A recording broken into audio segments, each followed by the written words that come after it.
آج کی رات ایک ہستی کی شہادت ہوئی صحابہ میں سے، جن کا نام ہے علی بن ابی طالب۔ میں اپنا تجزیہ پیش کر رہا ہوں، نہ کہ کسی اور کا، غلط بھی ہو سکتا۔ تمام صحابہ میں سب سے مظلوم ہستی علی بن ابی طالب، سب سے مظلوم ہستی، جن کی اولاد کا بچہ بچہ ذبح کر دیا، خود بھی شہید ہوئے اور آگے نسل بھی ساری ذبح۔ آج کی رات 21ویں روزے حضرت علی رضی اللہ تعالیٰ عنہ پر حملہ ہوا، شہید تو پھر 2 دن کے بعد ہوئی، موت تو 2 دن کے بعد واقع ہوئی، لیکن 21 کی رات علی بن ابی طالب، میں نے ان کا نسب بیان کروں کہ آج ان کی شہادت کی رات ہے، شہادت کا دن ہے، کہ جب اہل شام نے الگ حکومت اپنی قائم کر دی، حضرت علی کے مقابلے میں اپنی حکومت کا اعلان کر دیا تحکیم کے فیصلے کے بعد، اور اس پر خوارج کی ایک جماعت بن گئی، الگ ہو گئے، جنہوں نے پھر بڑی خوفناک جنگیں کی، بڑے زمانے تک وہ مسلمانوں کو نقصان پہنچاتے رہے۔ تو 3 خارجی اکٹھے ہوئے کہ جتنا فساد ہے نا، اس کی جڑ ہے ایک عمر بن عاص اور معاویہ بن ابی سفیان اور علی بن ابی طالب رضی اللہ تعالیٰ عنہ، ان تینوں کو قتل کر دو، فتنہ ختم ہو جائے گا۔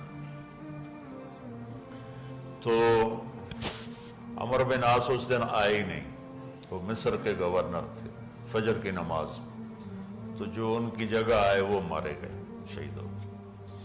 معاویہ رضی اللہ تعالیٰ عنہ پر اس نے وار کیا، لیکن وہ سر سے پھسل کے کمر پہ جا کے لگا اور کمر چھل گئی، لیکن اللہ نے زندگی بچا لی۔ عبد الرحمن بن ملجم جس نے حضرت علی کو شہید کیا، یہ آیا ہوا تھا کوفے میں، تو لوگوں نے کہا امیر المومنین یہ اس کے ارادے اچھے نہیں نظر آتے، تو اس کو ہم پکڑ نہ لیں۔ فرمان لگے تو مجھے پھر اللہ کی ملاقات کیسے ملے گی؟ میں تو تم میں نہیں رہنا چاہتا، میں تو اللہ سے ملنا چاہتا۔ حضرت علی کے ساتھیوں نے بڑی بے وفائی کی، بڑی بے وفائی کی، اس لیے میں کہہ رہا ہوں مظلوم ترین ہستی۔ بسر بن ابی ارطاط نے یمن پہ قبضہ کر لیا شام کے لشکر کی طرف سے، اور حضرت عبید اللہ بن عباس رضی اللہ تعالیٰ عنہ کے 2 بچے اپنے ہاتھوں سے ذبح کیے، جیسے بکرا ذبح کیا جاتا۔ آل رسول کے 2 بچوں، میں صنعاء میں اس مسجد میں گیا، وہیں ان کی قبریں موجود۔ تو حضرت علی بے قرار ہو کے نکلے کہ چلو اہل شام کے خلاف جہاد کریں، اور باہر شہر سے باہر جا کے خیمہ لگایا رات کو۔ صبح دیکھا تو ایک آدمی بھی نہیں آیا ہوا تھا، اکیلے تھے۔ تو پھر بڑے دکھی دل کے ساتھ واپس آئے اور اپنی داڑھی کو پکڑ کر کہنے لگے تو کب رنگین ہوگی؟ ایک دفعہ بیمار تھے تو کہنے لگے یا رسول اللہ مجھے لگتا ہے میری موت کا وقت آ گیا۔ میں نے کہا نہیں، تیری موت آئے گی جب اس خون سے یہ رنگین ہوگی، جب تیرے سر کے خون سے تیری داڑھی رنگین ہوگی، اس وقت تیری موت آئے گی۔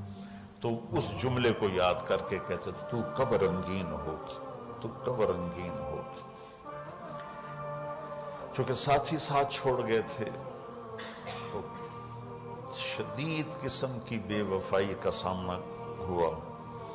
پھر آگے نسل ذبح ہوا۔ آپ نے حضرت حسین کا کربلا تو پڑھا ہوا، لیکن میں نے جو گلدستہ اہل بیت کے بعد میں نے جب پڑھا تو جو اس کمبخت ابو جعفر منصور نے آل حسن پہ ظلم توڑے، اللہ میری ہچکی لگ گئی روتے روتے۔ ان کی ساری اولاد کو آخر میں پہلی دردناک سزائیں دی، دردناک سزائیں دی، اور پھر ان سب کو ایک کمرے میں بند کر کے چاروں طرف سے کمرہ ٹائٹ کر دیا، ہوا بند کر دی، گھٹ کے سارے شہید ہو گئے۔ تڑپ تڑپ کے سب اس میں شہید ہو گئے. اس لیے میں کہہ رہا ہوں سب سے مظلوم ہستی ہیں علی بن ابی طالب. تو فرمانے لگے اس کو پکڑو گے تو میں شہید کیسے ہوں گا. پھر ایک دن دیکھا کہ لوگ گھر کے باہر پہرا دے رہے تھے. آپ نے کہا کیا کر رہے ہو؟ کہا جی وہ آپ کا خطرہ ہے پہرا دے رہے ہیں. کہنے لگے کس سے دے رہے ہو؟ زمین والوں سے آسمان والوں سے. وہ کہنے لگے جی آسمان والوں سے کون دے سکتا ہوں, زمین والوں سے پہرا دینے کا. بیٹا جا کے سو جاؤ, آسمان والا فیصلہ کرتا ہے تو زمینی پہرے کام نہیں آتے. جاؤ, وہ فیصلے آسمان سے اترتے ہیں زمین پہ نہیں اترتے. تو 21 رمضان کو فجر کی نماز میں اس نے آ کے جو وار وہ سیدھا سر پہ لگا تو سر پھٹ گیا, تلوار دماغ میں چلی گئی, شور مچ گیا, پکڑا گیا. اب دیکھنا حضرت علی کے اخلاق. لوگ اکٹھے ہو گئے. حضرت زینب کو پتہ چلا تو وہ بھاگی بھاگی آئیں اور رونے لگی, واہ ابتا واہ ابتا. تو وہ کہنے لگا, وہ لوگ کو پٹی پٹی باندھنے لگے تو وہ کہنے لگا ابن ملجم جتنی مرضی پٹیاں باندھ لو, اب یہ مر کے ہی رہے گا. اس تلوار کو 1 مہینہ زہر میں ڈبو کے رکھا ہے پھر وار کیا ہے. تو اس پر تو بڑے سے بڑے حلیم کو غصہ آ جانا چاہیے. وہیں اس کا قیمہ ہو جاتا. اور حضرت علی کیا کہہ رہے ہیں, بھائی اس کے لیے نرم بستر بچھاؤ, اس کو گرم گرم کھانا کھلاؤ, اسے ٹھنڈا ٹھنڈا پانی پلاؤ. اگر میں زندہ رہا تو میں خود فیصلہ کر لوں گا مجھے کیا کرنا ہے, اور اگر میں شہید ہو گیا تو پھر پہلی میری درخواست ہے کہ اسے معاف کر دیں. یہ بتانا چاہتا تھا, اسے معاف کر دیں. اور اگر اسے میرے بدلے میں قتل کرنا چاہو تو پھر اس کو تکلیف نہ دینا, بس ایک ہی وار سے اس کی گردن اڑا دینا, اسے تکلیف نہ دینا.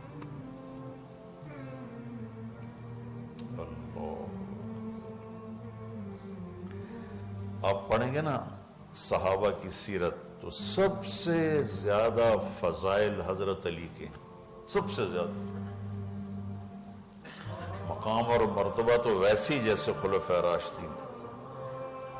سارے صحابہ اللہ کے ہاں مغفور محبوب, ان میں سے 10 مقرب ترین ابو بکر, عمر, عثمان, علی, طلحہ, زبیر, سعد, سعید, ابو عبیدہ بن جراح اور عبد الرحمن بن عوف.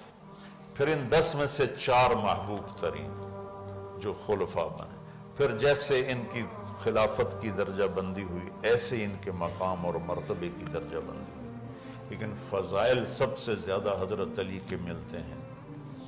اور یہ ایک فضیلت جو حضرت علی کو اللہ کے نبی نے سنائی, ہاتھ پکڑ کر یوں اپنے سینے کے قریب لگا کے فرمایا, اَتَرْضَىٰ أَن يَكُونَ مَنزِلُكَ مُقَابِلَ مَنزِلِي فِي الْجَنَّةِ. علی تو راضی ہے جنت میں تیرا گھر میرے گھر کے سامنے ہوگا.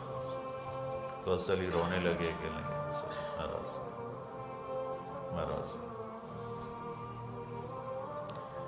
تو آج کی رات اس ہستی کی شہادت ہے, فجر کی نماز میں ان کا انتقال ہوا, جن کو میرے نبی نے ابو تراب کا لقب دیا کہ تو میرے لیے ایسے جیسے موسیٰ کے لیے ہارون ہے. تیرا گھر جنت میں میرے گھر کے سامنے ہو. پھر آپ نے اپنی بیٹی فاطمہ سے کہا, فاطمہ تو میں یہ دونوں, حسن حسین, اور یہ جو سویا ہوا ہے, حضرت علی جاگے نہیں, وہ سوئے ہوئے تھے, یہ جو سویا ہوا ہے ہم پانچوں آخرت میں ایک ہی جگہ پر ہوں گے, اکٹھے ہوں گے. تو یہ بڑے درجے کے صحابہ میں, اور اللہ کی قدرت ہے کہ اللہ نے کسی خالص ہاشمی کو حکومت نہیں دی, کامیاب نہیں ہونے تھی. بنو عباس بھی اہل بیت ہیں لیکن ذرا دور سے, ان کے 35 حکمران آئے, 35 میں سوائے ایک کے سب کی مائیں ہاشمی نہیں تھی. پہلے ہاشمی خلیفہ بنے حضرت علی، والد کی طرف سے بھی والدہ کی طرف سے، اور وہ کہتے تھے تو کب رنگین ہوگی، اور موت مانگتے مانگتے یہاں تک کہ شہید ہو کے چلے گئے اور دکھوں بھری زندگی گزار. وَلَقَدْ رَأَيْتُهُ فِي بَعْضِ مَوَاقِفِهِ وَقَدْ أَرْخَى اللَّيْلُ سُدُولَهُ وَغَارَ نَجُومُهُ وَهُوَ قَائِمٌ يُصَلِّي فِي الْمِحْرَابِ قابضاً على لحيته يتململ تململ السليم ويبكي بكاء الحزين ويقول للدنيا إلي تغررت وإلي تشوقت وإلي تزينت وإلي تشوفت من قلة الزاد وبعد السفر ووحشة الطريق آيتها الدنيا غري غيري قد بتتك الثلاث عمرك قصير ومجلسك حقير وخطرك يسير من قلة الزاد وبعد السفر ووحشة الطريق. یہ درد بھری فریاد ان کی روز ہوتی تھی رات. ایسے تڑپتے تھے جیسے سانپ سا تڑپتا ہے، اور ایسے روتے تھے جیسے دکھوں کا مارا روتا ہے. شہید ہو گئے. حضرت حسن کو حکومت ملی، ہاشمی کے بیٹے، ہاشمیہ کے بیٹے 6 مہینے بعد چھوڑ کے دستبردار ہو گئے. پھر بنو عباس کے 35 خلفاء میں امین کو حکومت ملی. امین کی ماں بھی ہاشمی تھی، باپ بھی ہاشمی. ہارون باپ اور زبیدہ ماں.